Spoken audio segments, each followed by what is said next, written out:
Back in 2007, an upstart Oregon team went to the Big House in Michigan to take on a national championship contender in the Michigan Wolverines. And here we are almost 20 years later.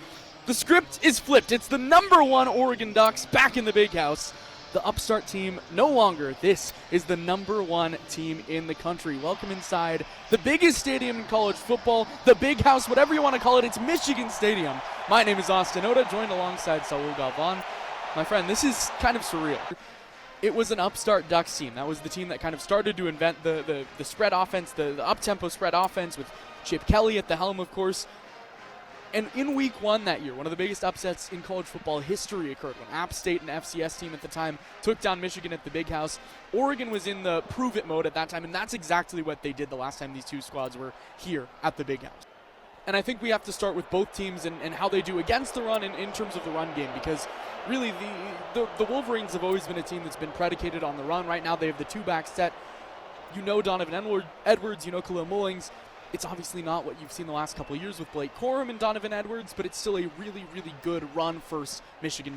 And on the other end, Michigan's front is stellar as well. Maybe the best defensive line in college football, easily the best defensive line that Oregon has played this year. Oregon's going to really, really need to step it up in the run game because this team can defend the run, they can defend the pass. It's a good overall defense, but it starts up front. Yeah, and you mentioned it. Will Johnson out, also Jair Hill, arguably the two best cornerbacks on this team. These are two guys that you really need in the secondary for Michigan. You can say whatever you want about the front seven because with Josiah Stewart up front, with Jayshon Barham in the middle, with guys like Mason Graham, Kenneth Grant, it's a stellar defensive front. But the secondary is in a really tough place right now with all the injuries for Michigan. And let's talk about Dillon Gabriel, because right now you could make an argument that he's the Heisman contender at this point in the season. Ashton Jeanty struggled last night. Of course, Travis Hunter was injured, and that Colorado team, you never really know what it's going to do. But Dillon Gabriel has been stellar this year for Oregon in his 6th year at the college football. Here we go, Michigan, Oregon. Michigan comes out in the maize and blue. You know it, you love it. It's the maize pants, the blue tops, blue helmets with the yellow stripes on top, yellow numbers, yellow letters. For Oregon, it's the eggshell. The white jerseys, which have been a little hit or miss over the last couple years. White jerseys, silver numbers painted across the chest. All whites with silver tops for the Ducks. Atticus Sappington will kick off for Oregon. And we're about to get started here in the Big House for the first time since 2007. The #1 team in the country against the team that won the national championship last year, the Michigan Wolverines. It'll be first down and 10 at the 29-yard line. 6 seconds came off the clock. Dillon Gabriel in the offense. It's been a tough stretch for the offense, especially 2 weeks ago, last game for Oregon. Yeah, with a good pass defense from Washington, we'll see how much Oregon wants to come out throwing downfield on his opening drive. James, the running back, to the right of Gabriel on the left hash. Tez Johnson welcome him back in motion, the receiver, left to right. Trips out now on the right sideline. They'll hand it off to James, working off left tackle, pushing it towards the outside, out to the 33-yard line before he's moved out of bounds by Carson Bruner. A pickup of 3 or 4 for Jordan James will make it 2nd and 6. James had season-high 25 carries 2 weeks ago, their last time out at Wisconsin. You can expect similar results tonight. The heavy run attack, I believe they're going to go with against Washington. Stack sets on both sides of the formation. Gabriel in the shotgun, running back to his right. Ferguson, the tight end, in motion left to right. 4-man defensive front with 2 high safeties for Washington. Draw play to James up the middle. Tackled at the 40-yard line, but he slips forward. Might have gotten the first down marker before a slew of Huskies push him down. And they're going to move the chains. Yeah, this is the attack I was expecting. Come out of the gates, just run it, carry the rock downfield, move quick here. 2-by-2 set for Oregon with the tight end on the left sideline. Huskies show man coverage up front. Gabriel will throw for the first time, drops back, dumps it off. James on the right side, 45-yard line, up to the 48-yard line. Cameron Fabiculanen gets him, but a pickup of 7 for Jordan James just inside the right hash mark. And I love that pass by Dillon Gabriel. You know, you want to get it downfield, but take what the defense is giving you. James easily wide open underneath an easy pickup of 8. Oregon's going to go a little hurry up with 3 receivers on the left side. Handoff James, going right, splits the middle. Space in front towards the 40. Opposing side, 35-yard line. Fabiculanen hits him along with Voya Tunuufi, but he's got a first down pickup down to the 40-yard line. Jordan James was part of those 2 games last year against Washington where they both lost. You know he's going to want to come in tonight and make his statement early on this Husky team this year. And he has been terrific so far. 16 yards on the day, 3 carries for Jordan James. 2 receivers on the left side. Tez Johnson out in the left slot. Oregon goes under center now. Gabriel moves it back up. He's in the shotgun. James to his right. 4 down defensive linemen, 2 linebackers. For Washington, tight end Ferguson moves in line to the right side. Man in motion, right to left, that's Stewart. Gabriel claps, takes the snap, play action. Drops back to the 45, screen on the right side, Ferguson. Flag down on the field as Ferguson's wrapped up at the 30-yard line by Carson Bruner. We'll see where the flag is. Might be on Oregon for potential hold or illegal shift on the outside. Regardless, so that's a play. Yeah, illegal shift on Oregon, but that's a play that you're going to see probably a few more times tonight. Offensive coordinator Will Stein, they love that tight end screen, whether it's Ferguson or Kenyon Sadiq. Expect that a few more times tonight. 1st and 15 at the Oregon 41-yard line, 12:43 to play in the first quarter, no score. Still the first drive for the Ducks. Dylan Gabriel, the quarterback, sitting on the right hash, running back to his left, 2 receivers to each side. Gabriel takes the snap, drops back to the 50, looks to throw, has time, throws to Ferguson on the right side, catches it at the 33-yard line as Alfonso Tupatala collapses on him. Pickup of about 5 or 6. That's a good time throw by Gabriel. It's a simple curl route, trying to get that penalty yardage back. Good job of doing so. Pickup of 9. Yeah, they actually did. Pickup of 9 there. Past the original line of scrimmage. 2nd and 6. They do a good job keeping up with the down and distance. James to the right of Gabriel. They'll hand it off. No, keep it. Gabriel throws over the middle. Pass is caught by Trayshawn Holden at about the 23-yard line, and that's where he's met for a pickup of 10-ish, first down for Trayshawn Holden on his first catch. Talk about all the speed that Oregon has. Well, Trayshawn Holden's the guy with size on the outside. That time he comes inside, first down pickup. 1st and 10, just outside the red zone. I formation for Oregon. James straight behind Gabriel. Man in motion, right to left. That's Holden, the receiver. Gabriel takes the snap. Handoff James, up the middle to the 15-yard line. He's swarmed, but he picks up 7 before Bruner picks him up.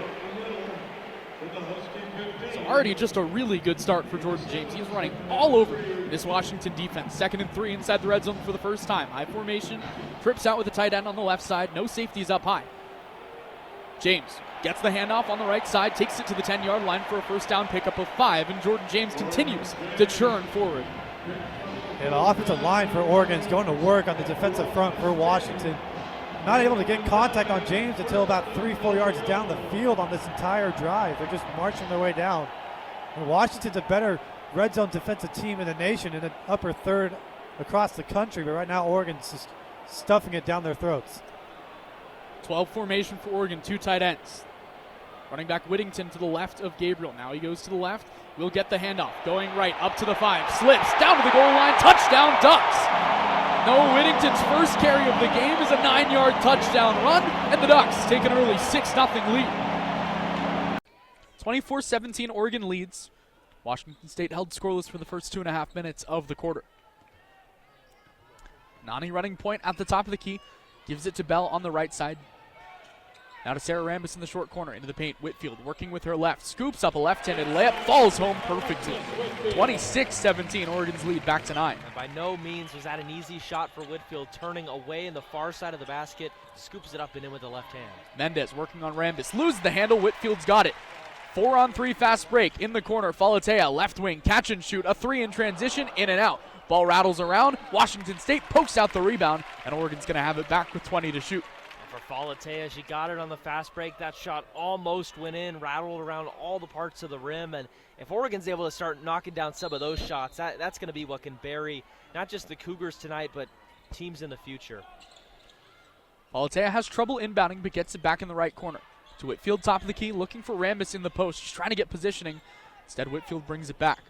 12 to shoot, handoff, Falatea at the top of the key. Crosses, working on Geneville, 7 to shoot. Screen left from Rambis. Stops. Looking for Rambis on the pick and roll. Instead gets it to Whitfield in the corner. With 2 to shoot, she'll stop. Baseline, Jay. Off back iron and out. Rebounded by Mendez.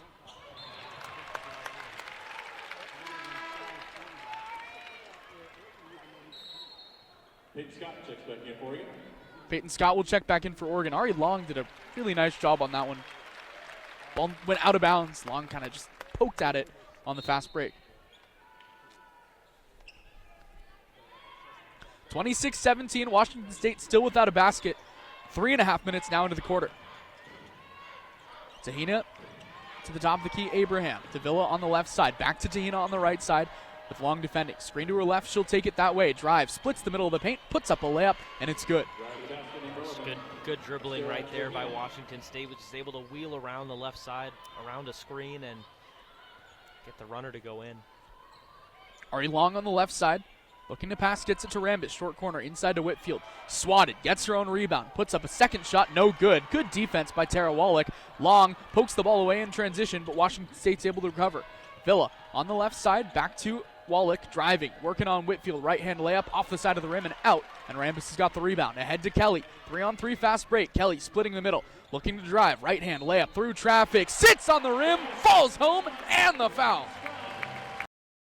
Nico DeFazio leads off the top half of the third inning against Cody Albright. His team, the Crawdads, leading 1-0. DeFazio 0 for 1, popped out to first base in foul territory in his first at bat. First pitch from Cody Albright, the righty, misses down and away with a slider, 1-0. It was an awesome job by E.J. McGrew in the bottom of the second inning. Really had to work through it. First two batters of the inning, able to reach. Run did not score. Now you got to get him some more insurance. 1-0, DeFazio squares to bunt, but pulls back as the ball misses down and away, 2-0. And I love that right there. Brandon Comerford was playing pretty far back. And so what? Now it's just a ball, 2-0. Hitters count, big advantage. Closed off stance for DeFazio, calm in the right-handed batter's box, the 2-0. Fastball up and away, 3-0. DeFazio, you'll take a walk to lead off the inning because he can steal you a base if he gets on. Also, leadoff walks feel good. 3 balls and no strikes to DeFazio. Pitch is right down the middle at the knees, 3-1. 1-0 Crawdads here in the third. Albright, a walk and a strikeout so far. 3-1. Check swing liner right side, foul, 3-2. Those ones hurt the most. The check swing, foul balls.